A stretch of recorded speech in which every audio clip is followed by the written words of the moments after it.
सर्वं करोतु कल्याणम् आरोग्यं सुखसम्पदः दुष्टबुद्धिविनाशाय दीपज्योतिर्नमोऽस्तुते। दीपज्योतिर्परब्रह्म दीपज्योतिर्जनार्दनः दीपो हरतु मे पापं सन्ध्यादीप नमोऽस्तुते। ॐ असतो मा सद्गमय तमसो मा ज्योतिर्गमय मृत्योर्मा अमृतं गमय। ॐ शांति शांति शांति।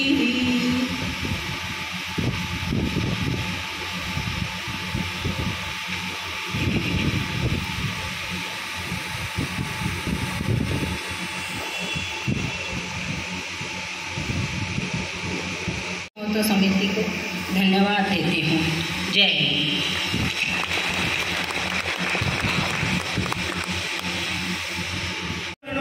पर आया स्वर्ण विहार, आया स्वर्ण विहार, जाग उठा है आज देश का वह सोया अभिमान। स्वर्ण प्रभात खिला घर घर में, जागे सोए वीर, युद्ध स्थल में सज्जित होकर बढ़े आज रणधीर। आज पुनः स्वीकार किया है असुरों का आह्वान, असुरों का आह्वान। जाग उठा है आज देश का वह सोया अभिमान। सहकर अत्याचार युगों से स्वाभिमान फिर जागा। दूर हुआ अज्ञान पार्थ का धनुष बाण फिर जागा। पांचजन्य ने आज सुनाया संस्कृति को जयगान, संस्कृति को जयगान। जाग उठा है आज देश का वह सोया अभिमान। खुला शंभु का नेत्र आज फिर वह प्रलयंकर जागा।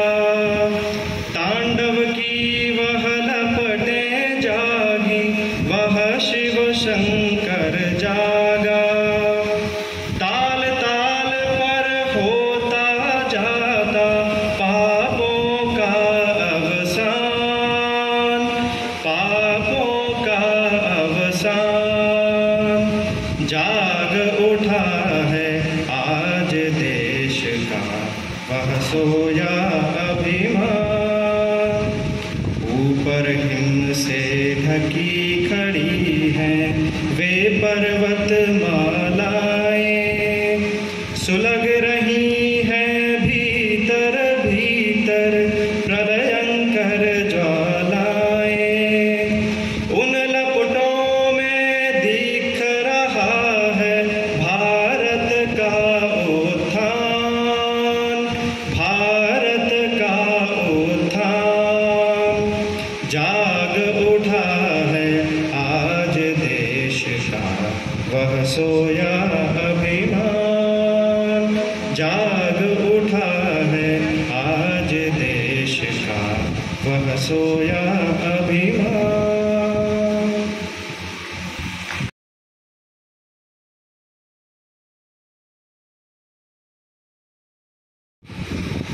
परंतु और एक बात हम सभी ने ध्यान में रखने की आवश्यकता है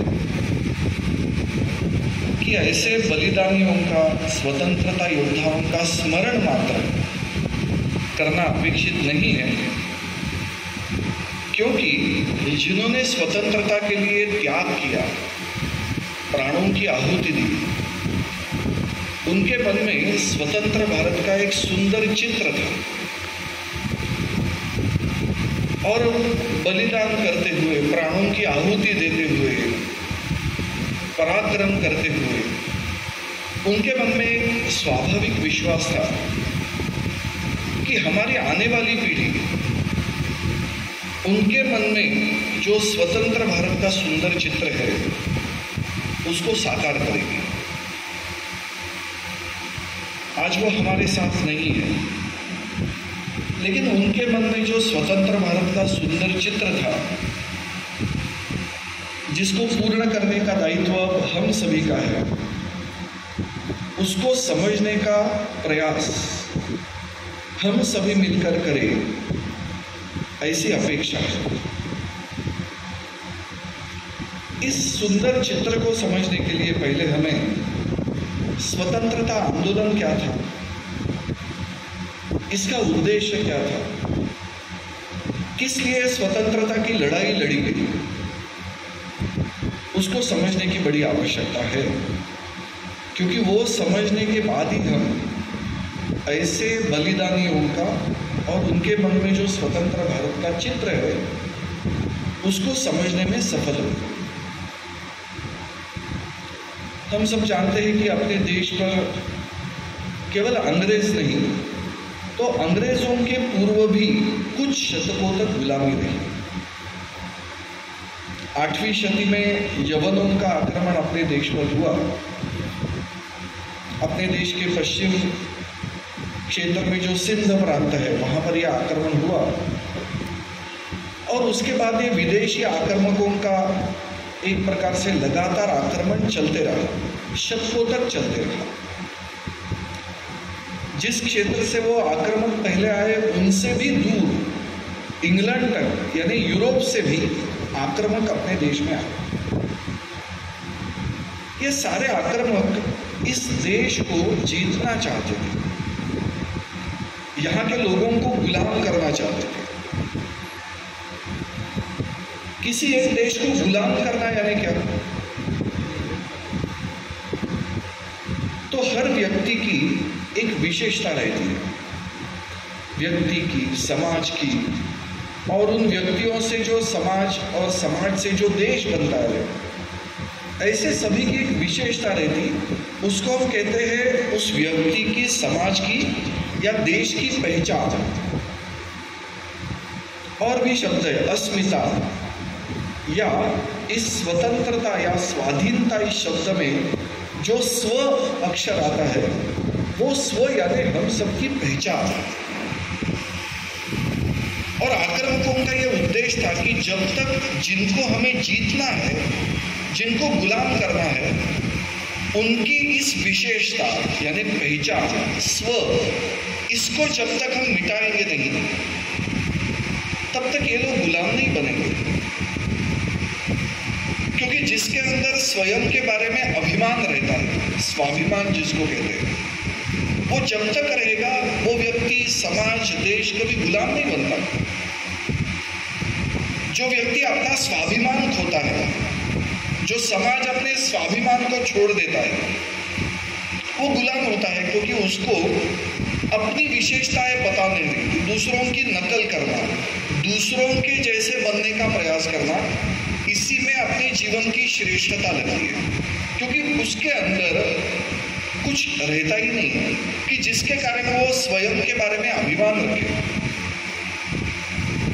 तो ऐसा समाज यहाँ पर निर्माण करना, क्योंकि ऐसा समाज ही अच्छा गुलाम बनेगा, ये आक्रमक जानते थे। इसलिए भारत में जाना चाहिए। भारत में बड़े बड़े विश्वविद्यालय थे, ज्ञान की निर्मिति यहाँ पर होती थी और उस ज्ञान को पूरे दुनिया को बांटा भी जाता। हम लोग कभी स्वार्थी नहीं थे, ज्ञान को अपने साथ रखना, अपना अधिकार ज्ञान पर रखना, ऐसे भारत ने कभी नहीं किया। और ये विशेषता भारत की थी, जिसके कारण भारत विश्वगुरु था, उस विशेषता को मिटाने का प्रयास हुआ। उदाहरण के लिए मैं ये बात आपके सामने रख रहा हूँ जैसे नालंदा तक्षशिला विश्वविद्यालय थे, वो विश्वविद्यालय तोड़े गए, उन पर हथौड़ा चला। वहां पर ग्रंथालय थे, ग्रंथालय जलाए गए। इतिहास हमें ऐसे बताता है कि नालंदा का विश्वविद्यालय, उसका ग्रंथालय जलाया तब 6 महीने तक जलता रहा। हम कल्पना ही कर सकते हैं अभी कि 6 महीने तक जो ग्रंथालय चलता रहा, उसमें कितने ग्रंथ होंगे, कितनी पुस्तकें होगी, कितना बड़ा ज्ञान का भंडार उसमें भरा होगा कि 6 महीने तक चलता रहा। एक आश्चर्यकारक घटना है। हम सामान्य आग देखते हैं, वो आग जल्द ही कई बातों को मिटा देती है, लेकिन ये ऐसा अद्भुत ग्रंथालय 6 महीने तक चलता रहा। और जलने के बाद जो आक्रमक थे, उनको एक राक्षसी आनंद हुआ कि भारत की अब ज्ञान परंपरा खंडित हो गई, मिट गई, उनके पास अभी दूसरों को देने लायक कुछ बचा ही नहीं, अब ये हमारी ओर देखते रहे, क्योंकि उनके पास कुछ है ही नहीं, अगले पीढ़ी को क्या, उनको आनंद हुआ। पूरे विश्व में अपना ही एक देश है कि जहां पर हर व्यक्ति एक अत्यंत श्रद्धालु ऐसा व्यक्ति है, अपार श्रद्धा भारत के लोगों के मन में। हमारे देश में सुंदर श्रद्धा स्थान थे, और हमारी श्रद्धा विश्व में कैसे अनूठी है कि हमने ऐसे कभी नहीं कहा कि हमारी श्रद्धा ये विश्व में एकमात्र सत्य है, बाकी सब झूठ है, ऐसे कभी नहीं कहा भारत में। अपनी श्रद्धा पर अड़िग रहते हुए दूसरों की श्रद्धाओं का सतत सम्मान हर भारतवासी ने किया। लेकिन विदेशी आक्रमकों ने अपने देश में आकर अपने श्रद्धा स्थानों को तोड़ा। आज हम अपने देश में पर्यटन के लिए कहीं जाते हैं तो खंडित मंदिर हमें दिखते हैं, श्रद्धा स्थान दिखते हैं, बड़ा दुख होता है। अत्यंत सुंदर वास्तु हथौड़ा चलाकर खंडित कर दी गई। उनको लगा कि इसको तोड़ेंगे तो भारत के लोगों की श्रद्धा समाप्त हो जाएगी और गुलाम बन जाएगा। अंग्रेजों के पूर्व के आक्रमक थे, उनका यह तरीका था, हाथ में तलवार, हथौड़ा, आग, ऐसे साधनों से यहाँ के लोगों की पहचान को मिटाने का प्रयास हुआ। और यह बात पूरे देश में हमें दिखाई देती है। अंग्रेजों ने कभी इस प्रकार की बात की, किसी मंदिर को तोड़ा, पुस्तक को जलाया, तलवार से लोगों का कत्लेआम किया, ऐसा सामान्यतः हमें ध्यान में नहीं आता। लेकिन अंग्रेजों ने इन्हीं सारी बातों पर विज्ञान के द्वारा आघात किया। अपने देश में ज्ञान का भंडार था। अंग्रेजों ने बताया आपका ज्ञान तो झूठा है, अंधश्रद्धा से भरा हुआ है, मिथ्या है। रामायण महाभारत उसकी कुछ साक्ष्य तो हमें दिखाओ। उन्होंने कहा ये तो माइथोलॉजी है। अंग्रेजी में उन्होंने शब्द प्रयोग दिया माइथोलॉजी, यानी क्या, ये सारी कल्पना की बातें हैं, वास्तविकता कुछ भी नहीं। रामायण में पुष्पक विमान का वर्णन आता है। कोई भारत का व्यक्ति अगर कहेगा कि हमारे देश में विमान था तो लोग हंसी उड़ाते हैं, अपने देश के लोग भी हंसी उड़ाते हैं कि अरे क्या बातें कर रहा है, तो अंधश्रद्धा की बातें हैं। इसका वास्तविकता से संबंध क्या है? यानी अपने ज्ञान के बारे में ही अंग्रेजों ने हम सभी के मन में भ्रांति निर्माण की। उन्होंने कभी मंदिर को हाथ नहीं लगाया, हथौड़ा नहीं चलाया, लेकिन मंदिर में जाने वाले व्यक्ति के मन के अंदर स्वयं की श्रद्धा के बारे में ही प्रश्न चिन्ह निर्माण किया। इसलिए अपने देश में आज भी अच्छे पढ़े लिखे लोग मंदिर में जाने से डरते हैं। आज भी उनको लगता है कि कोई व्यक्ति अगर मुझे देखेगा कि इतना बड़ा व्यक्ति विद्वान और मंदिर में जा रहा है, हंसी उड़ाएंगे लोग, ऐसा उनको लगता है। मंदिर में जाने से डरते हैं आज भी। अंग्रेजों ने अपने मन के अंदर ये प्रश्न चिन्ह निर्माण किया कि जिनके ऊपर आप श्रद्धा रख रहे हैं ये तो झूठी कल्पना की बातें, अंधश्रद्धा की बातें। मैकॉले ने बताया कि यूरोप के अंदर कुछ 50 पुस्तक आप लीजिए, उस 50 पुस्तकों में जितना ज्ञान है उतना ज्ञान आपके हजारों पुस्तकों में भी नहीं है। और उससे भी ऊपर आपका ज्ञान जिस भाषा में है, संस्कृत, वो तो मरी हुई भाषा है। उसको जब तक आप छोड़ेंगे नहीं, तब तक भले आधुनिक युग में आगे कैसे बढ़ेंगे। संस्कृत को छोड़ दो, मरी हुई भाषा, आपके पास कुछ था ही। यानी आक्रामकों के तरीके बदले, लेकिन उद्देश्य वही था। अपना देश दुनिया का एक संपन्न देश, उसको लूटना, भारत की सारी जो संपदा थी उसके ऊपर सबकी नजर थी, गिद्ध नजरें थी। लूटा, कितना लूटा शायद उसकी कल्पना करना कठिन है। लेकिन अभी अभी एक अंग्रेजों के अपने देश में जो शासन चला, उसके बारे में कुछ लोगों ने अध्ययन किया है, क्योंकि उसके कुछ सबूत अपने हाथ में है दिखाने के लिए। उसके कारण अध्ययन के द्वारा कुछ बातें उन्होंने प्रस्तुत की है। तुलना करने से आपको कुछ बातें समझेगी, इसलिए मैं एक तुलना आपके सामने रखता हूं। वर्तमान में अपना देश प्रगति के रास्ते पर आगे बढ़ रहा है। अपने देश की अर्थव्यवस्था, अर्थतंत्र मजबूत हो, ऐसी हम सबकी आकांक्षा है। और हम चाहते हैं, आज विद्वान लोगों के बीच में चर्चा चलती है कि अपने देश का अर्थतंत्र, उसका आकार कितना होना चाहिए। तो लोग कहते हैं, अर्थशास्त्री कहते हैं, $5 ट्रिलियन, इतनी बड़ी अपनी अर्थतंत्र की बात बननी चाहिए तो अपना देश विश्व में एक अग्रणी देश माना जाएगा। अमेरिका, चाइना, जापान, इनकी पंक्ति में जाकर हम बैठ गए। अर्थतंत्र की दृष्टि से संपन्न देश। लेकिन आपको ये जानकर आश्चर्य होगा कि 1757 में अंग्रेजी राज अपने देश में शुरू हुआ। प्लासी की लड़ाई अंग्रेजों ने, ईस्ट इंडिया कंपनी ने जीत ली, और वहां से लेकर 1947, 190 वर्ष का काल, इसमें अंग्रेजों ने जो लूटा है अपने देश को, जो उसकी कीमत विद्वानों ने लगाई, वो है $45 ट्रिलियन।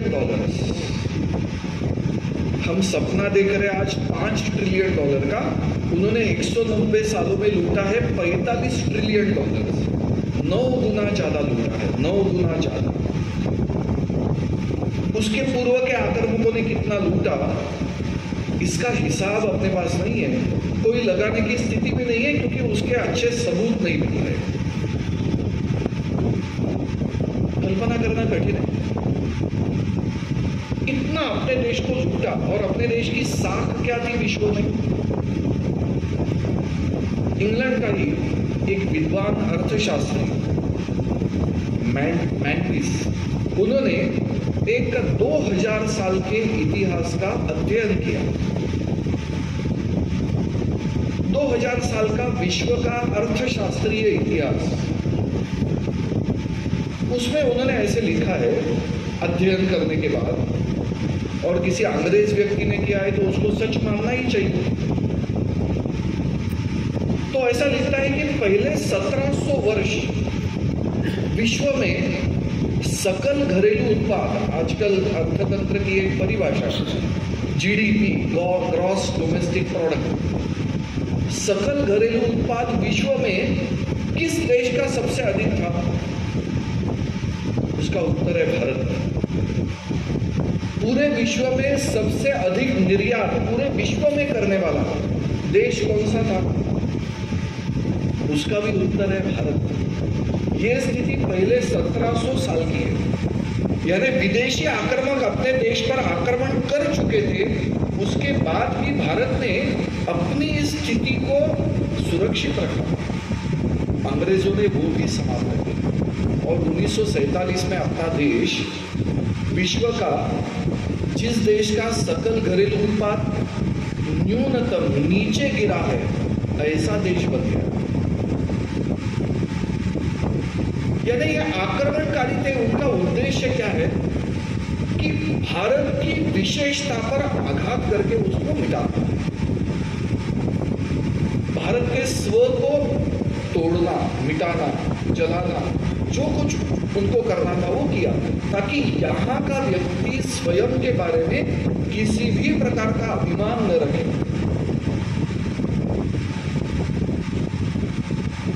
इसके विरोध में जो आंदोलन हुआ, संघर्ष हुआ, लड़ाई हुई, इसलिए उसको हम सभी कहते हैं स्वतंत्रता की लड़ाई। ये मात्र आजादी की लड़ाई नहीं है। आजादी का अर्थ होता है मुक्ति, मुक्ति के लिए लड़ाई नहीं थी। अपने स्व को बचाना, उस स्व को सुरक्षित रखने के लिए पराक्रम करना, स्व को सुरक्षित रखने के लिए प्रसंग पर प्राण भी न्यौछावर करना, इसके लिए लड़ाई थी। इसलिए उसको स्वतंत्रता की लड़ाई कहते हैं, स्वतंत्रता प्राप्ति हेतु किया हुआ संघर्ष कहते हैं। हम अंग्रेजी में दुर्भाग्य से इस स्व को बताने लायक शब्द भी कम है। ज्यादा से ज्यादा कहना है तो आइडेंटिटी, ऐसा लोग कहते हैं, पहचान, और कुछ लोग कहते हैं सेल्फहुड, स्वयं के बारे में, सेल्फ आइडेंटिटी, सेल्फहुड। स्व का अच्छा अनुवाद करने लायक शब्द भी अंग्रेजी में नहीं है, इतनी छोटी भाषा है। इसलिए उन्होंने शब्द प्रयोग किया कि this was a war of independence, this was a struggle for freedom, मुक्ति पाने के लिए। लेकिन ये मुक्ति का संग्राम नहीं था कभी, केवल अंग्रेजों को भगाना, यवनों को भगाना, इसके लिए लोगों ने अपने प्राणों की आहुति नहीं दी। प्राणों की आहुति स्व को बचाने के लिए। इसको जब तक हम समझेंगे नहीं, तब तक स्वतंत्रता का अर्थ हमें ध्यान में नहीं आएगा। और स्वतंत्रता के बलिदानियों ने क्यों ये सारा समर्पण किया, क्यों आहुति दी, इसका अर्थ भी हम समझने में सक्षम नहीं रहेंगे। पहले इस बात को समझना चाहिए। ये स्वाधीनता या स्वतंत्रता की लड़ाई थी, स्व को सुरक्षित रखना। अपेक्षा क्या थी? स्वतंत्र होना इसलिए कि खोए हुए स्व को फिर एक बार पुनरुज्जीवित करेंगे, फिर एक बार स्थापित करेंगे, ये कल्पना थी। उसके लिए संघर्ष हुआ, पराक्रम जो किया गया उसको सुरक्षित रखने के लिए, भारत की पहचान को मिटने नहीं देंगे। हमें इस बात को समझना है। कई प्रकार की ऐसी बातें हमें समझेगी कि एक एक जो स्वतंत्रता योद्धा था उसने किया क्या, क्या क्या बातें की उसने, छोटी छोटी बातें, मुझे पता नहीं यहाँ का इतिहास क्या है, लेकिन यहाँ पर शायद मैं अनुमान लगा रहा हूँ, जंगल का क्षेत्र है, जंगल सत्याग्रह जरूर हुआ होगा कभी ना कभी। जंगल सत्याग्रह का कारण क्या था? अंग्रेजों ने अपने देश के प्राकृतिक संसाधन को ले जाने के लिए जंगल का कानून विधि उसका बनाया, ताकि उसके कारण सारी बातें अंग्रेजों के हाथ में आएगी और उसके जंगल के साथ रहने वाले अपने जो वनवासी बांधव थे उनको उससे दूर करना, ताकि सब कुछ वो ले जा सके।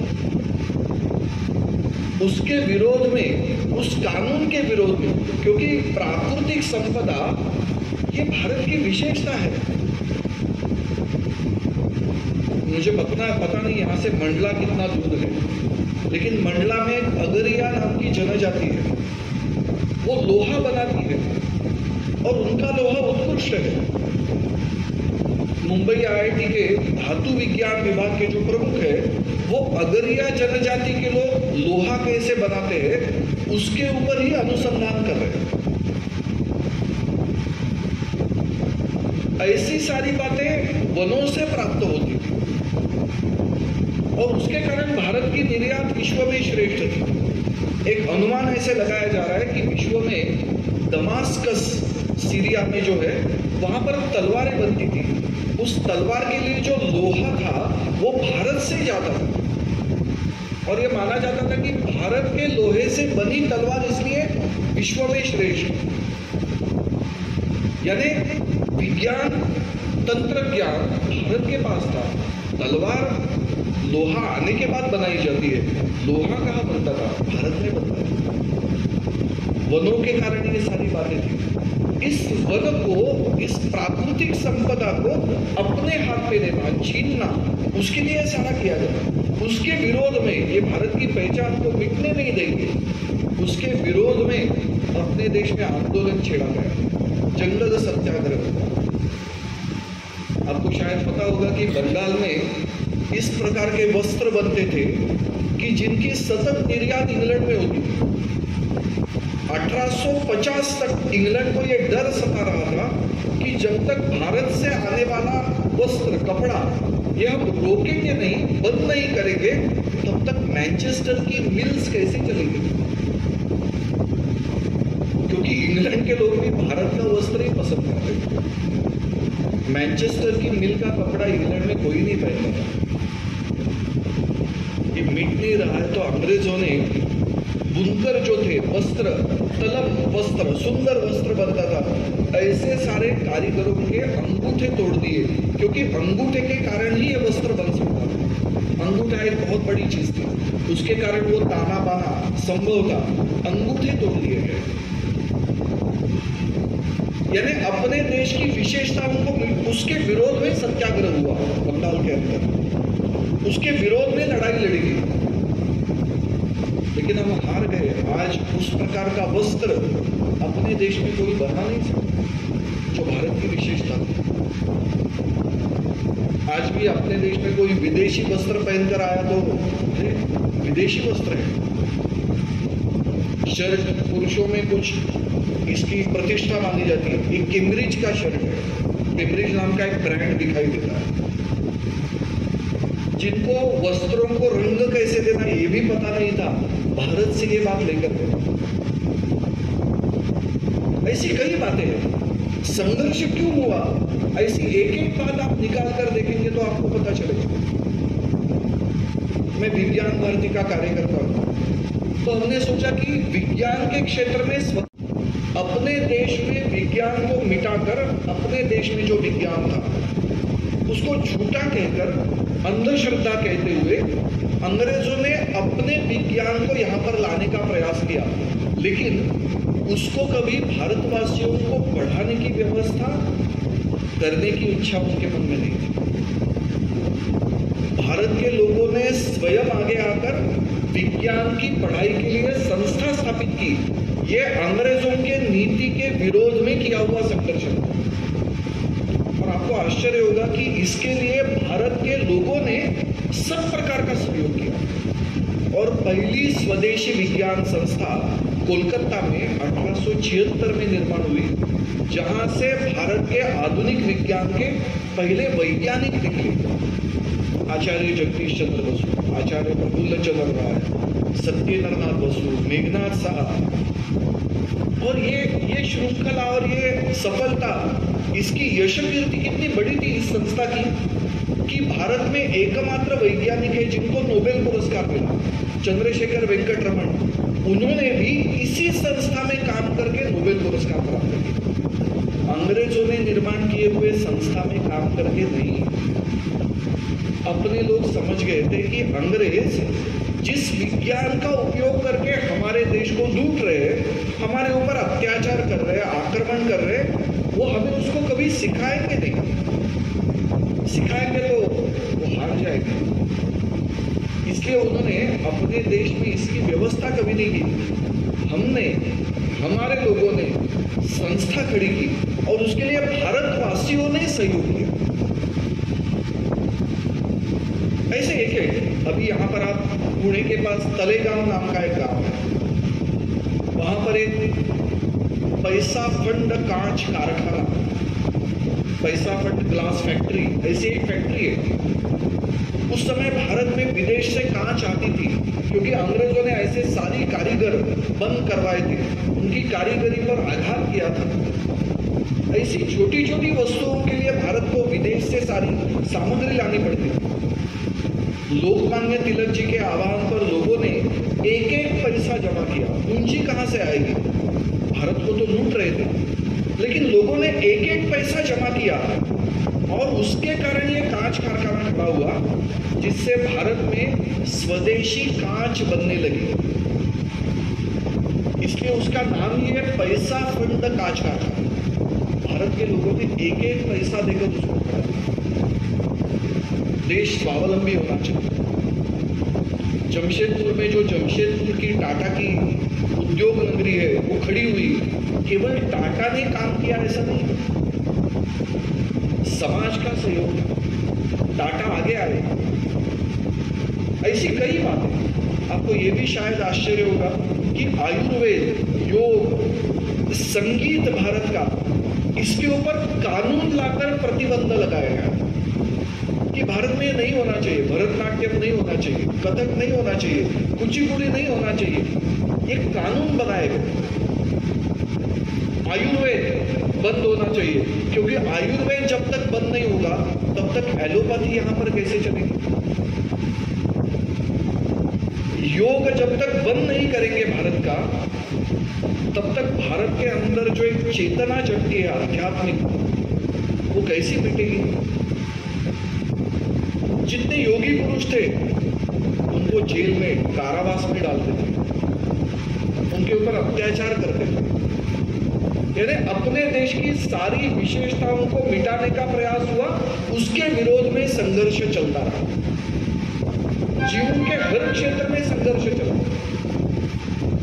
गांधी जी का सत्याग्रह, पहला सत्याग्रह 1917 चंपारण बिहार में नमक की खेती, नील की खेती के विरोध में हुआ। नील यानी क्या है? नील इंडिगो कहते हैं, इंडिगो। आजकल एक विमान उद्योग चल रहा है ना इंडिगो के नाम से। इंडिगो यानी क्या? नीला रंग। आज कोई भी आधुनिक लड़का या लड़की जीन्स की पैंट पहनते हैं, उसका रंग होता है इंडिगो। और इंडिगो के ऊपर कितने पुस्तक निकले हैं, मुझे पता नहीं आप में से कितने लोगों को पता नहीं है कि ये इंडिगो है क्या। इंडिगो ये भारत की विशेषता थी, नाम ही उसका इंडिगो।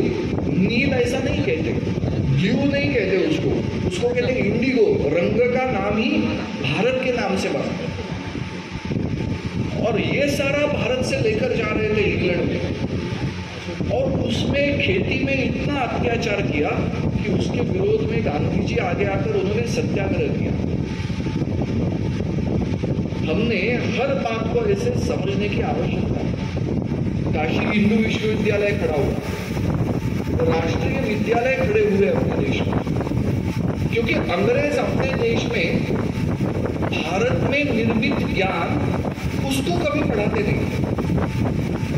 और दुर्भाग्य अपना कितना है देखिए कि आज भी अपने सारे जितने विद्यालय, विश्वविद्यालय, महाविद्यालय चलते हैं, उसमें भारत में जो ज्ञान निर्माण हुआ उसको पढ़ाया नहीं जाता। विदेश में जो ज्ञान निर्माण हुआ है उसको पढ़ाया जाता। कितनी विचित्र बात होगी।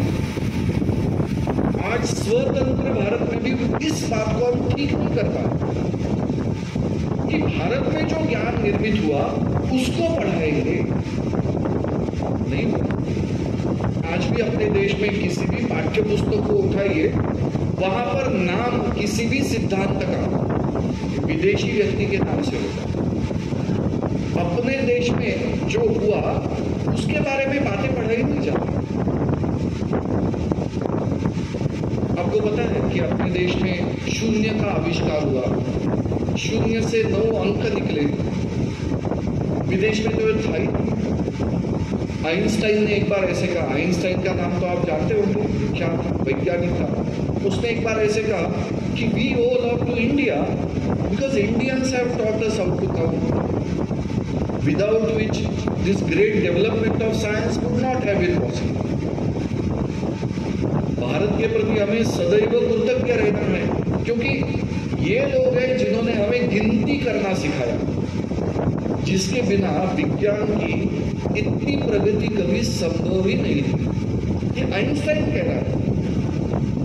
लेकिन मैंने बचपन में ये जो अंक है उनको क्या पढ़ा? These are all Arabic numerals. अरे अरेबिया में निर्माण हुआ है ऐसे कहते। कितना बड़ा विनोद है। शायद पता है कि नहीं पता नहीं, शून्य का पहला चिन्ह, शून्य जो लिखते हैं ना गोला, वो पहला चिन्ह अभी अभी लगभग 20-25 साल पहले तक विश्व को पता था कि ये पहला चिन्ह प्रत्यक्ष उस आकार में कहाँ मिलता है। आपको मैं बताऊंगा तो शायद आपको लगेगा दिया तले अंधेरा कैसा होता है, क्योंकि आप सारे मध्य प्रदेश के निवासी हैं। मध्य प्रदेश में ग्वालियर नाम का एक गांव है, शहर है। मैं थोड़ा उपहासिक शब्द में आपको बता रहा हूँ। उस ग्वालियर के किले पर एक चतुर्भुज मंदिर है। उस चतुर्भुज मंदिर के एक दीवार पर शून्य की आकृति मिलती है। और ब्रिटिश ब्रॉडकास्टिंग कॉरपोरेशन ने 20 साल पहले एक फिल्म बनाई, शॉर्ट फिल्म, उसका नाम है स्टोरी ऑफ नंबर्स। ये स्टोरी ऑफ नंबर्स कहाँ से शुरू होती है? ग्वालियर के किले पर जो चतुर्भुज मंदिर है, वहां से ये अंकों की कथा शुरू करते हैं। अरे वो जानते थे, लेकिन मैंने पढ़ा these are all Arabic numerals. हमने क्या खोया, इसको हमें समझना चाहिए। और जिन्होंने स्वतंत्रता प्राप्ति के लिए लड़ाई की, उनका सपना था कि स्व को फिर एक बार स्थापित करना चाहिए। नहीं तो केवल अंग्रेजों को भगा कर नहीं चलेगा, केवल विदेशी आक्रमकों को निकाल कर नहीं चलेगा, तो स्व की स्थापना करना। छत्रपति शिवाजी महाराज जब राजा बन गए, राज्याभिषेक हुआ, उस तब तक मुस्लिमों का आक्रमण चल रहा था अपने देश में। उसके पूर्व लगभग 4 शतक ऐसे बीते थे कि भारत के लगभग देश ही थे। सारी राज्य शासन की व्यवस्था फारसी या उर्दू भाषा में चलती थी। छत्रपति शिवाजी जब राजा बन गए तो उन्होंने पहला काम किया, संस्कृत राज्य व्यवहार कोश तैयार किया। उन्होंने कहा कि एक हिंदू राजा बना है, अब यहाँ पर फारसी में कारोबार नहीं चलेगा, संस्कृत में चलेगा। संस्कृत राज्य व्यवहार कोश तैयार, ये अपेक्षा है। उसको कहेंगे हम स्वतंत्र, स्व की स्थापना करेंगे। इसको हमें समझने का प्रयास करना है। और मुझे ऐसा लगता है कि ये जो स्वतंत्रता का अमृत महोत्सव है, इस बात का स्मरण हमें इस वर्ष का, इस स्वतंत्रता की लड़ाई है क्या? स्वतंत्र ऐसा शब्द कितना है, स्व का अर्थ क्या है?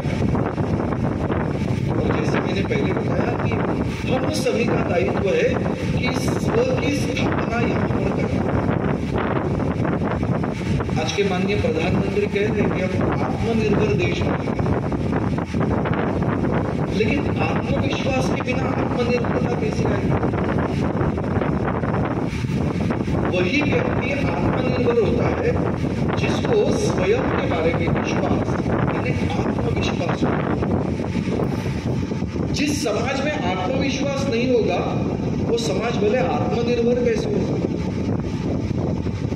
इसलिए आत्मविश्वास की चेतना समाज में हमें जगानी है। वो संदेश, संकेत, ये स्वतंत्रता का अमृत महोत्सवी वर्ष हम सबको दे रहा है। और इस दिशा में कार्य करना, ये हमारा विचार होना चाहिए। माननीय प्रधानमंत्री जी ने ऐसे कहा कि 125 वर्ष जब हम मनाएंगे भारत का, स्वतंत्रता का, ये 25 वर्ष का ये अमृत काल है, यानी अमृतत्व की ओर बढ़ना है। अमृतत्व यानी भारत के स्व की स्थापना, जिससे आत्मविश्वास जागरूक होगा और वो चेतना अपने देश को आत्मनिर्भर बनाएगी। और उन्होंने स्पष्ट शब्दों में कहा, खोए हुए गौरव को वापस प्राप्त करना, इस दिशा में भविष्य में आगे बढ़ना है। यानी स्वतंत्र, स्व की स्थापना करना, ये बात हमें ध्यान में रखनी चाहिए और इस दिशा में आगे बढ़ना चाहिए। और उस दृष्टि से अपने देश में जो स्वतंत्रता का संग्राम हुआ, उसका अध्ययन करना चाहिए और उससे सीख लेनी चाहिए कि किस लिए स्वतंत्रता प्राप्ति का आंदोलन हुआ। और आज हमें क्या करना है, हम सभी का दायित्व क्या है। आज देश के लिए मरने की आवश्यकता नहीं है, देश के लिए जीने की आवश्यकता है, जिस जीवन में हम स्व की स्थापना करेंगे और अगले पीढ़ियों को एक सुंदर भारत उनके हाथों में देंगे। यही सपना मन में लेकर हम सब आगे बढ़े, ऐसी भारत माता की हम सबसे अपेक्षा है। नमस्ते।